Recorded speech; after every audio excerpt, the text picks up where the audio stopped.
Sobrang laking tulong nito sa akin. Bakit unti-unti ko na po na ibabalik yung katawan ko nung dalaga pa ako? Alam niyo ba bakit? Etong Bonavita coffee kasi, meron na siyang ingredient na L-carnitine. Kahit i-search nyo kung ano yung L-carnitine na yon, ang lalabas doon, yun yung nakakatulong talaga. Bakit nabe-burn yung mga sebo-sebo natin? Kung bakit si Madam Vicky nyo, bumabalik na yung alindog ko. Ganito ko ininom yung Bonavita ha, 30 minutes bago ako kumain, umiinom na ako nitong coffee na to. Alam kapag uminom ka nito, mararamdaman mo yung parang busog ka kahit hindi ka pa kumakain. So kapag kumain ka na ng meal mo, girl, konting-konti na lang talaga yung makakain mo. Ganun yung pakiramdam niya. Kaya kung magiging consistent ka sa pag-inom ng Bonavita, girl, tignan ko na lang talaga kung hindi babalik yung alindog mo na yan. Sakto nga, diba? Holidays na. Pasko, New Year, maraming handaan. Nako, eto na, it's time na para mag-check out ka nitong Bonavita para yung mga tukso na yan. Girl, maiwasan mo. Actually, hindi lang to nakakatulong para bumalik yung alindog ha, kasi madami talaga siyang health benefits. Isa doon is napapaganda niya yung digestion natin. Kaya kung dati, hindi ka everyday na nagpupupo, hindi regular yung bowel movement mo, pero kapag uminom ka nito, magiging regular talaga. Kaya tinawag siyang 15-in-1 coffee kasi meron siyang 15 organic or natural ingredients talaga na maganda talaga sa health. At ito nga yung mga sikat na babanggitin ko sa inyo. Barley grass,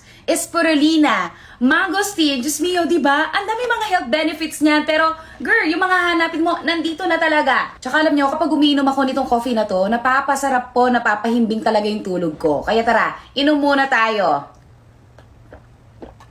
Grabe. Sobrang sarap. Panalo talaga. Alam mo yung flavor niya? Mocha. Kaya ang sarap-sarap talaga. At ang kagandahan dito, yung pampatamis na ginamit. Hindi po sugar. Ang ginamit dito para tumamis is stevia. O diba? Organic pa talaga. Kaya ngayong Pasko, New Year nako, ihabol nyo to para iwas tukso at talagang balik alindog kayo. Iwas peke lang ha. Kapag nag-check out kayo ng Bonavita 15-in-1 coffee, siguraduhin po ninyo mag-check out kayo sa mga accredited online shops ng Bonavita o kaya naman i-visit nyo yung Bonavita Philippines na Facebook page nila. Sobrang laking tulong nito sa akin. Bakit unti-unti ko na po na ibabalik yung katawan ko nung dalaga pa ako? Alam niyo ba bakit? Etong Bonavita coffee kasi, meron na siyang ingredient na L-carnitine. Kahit i-search nyo kung ano yung L-carnitine na yon, ang lalabas doon, yun yung nakakatulong talaga. Bakit nabe-burn yung mga sebo-sebo natin? Kung bakit si Madam Vicky nyo, bumabalik na yung alindog ko. Ganito ko ininom yung Bonavita ha, 30 minutes bago ako kumain, umiinom na ako nitong coffee na to. Alam kapag uminom ka nito, mararamdaman mo yung parang busog ka kahit hindi ka pa kumakain. So kapag kumain ka na ng meal mo, girl, konting-konti na lang talaga yung makakain mo. Ganun yung pakiramdam niya. Kaya kung magiging consistent ka sa pag-inom ng Bonavita, girl, tignan ko na lang talaga kung hindi babalik yung alindog mo na yan. Sakto nga, diba? Holidays na.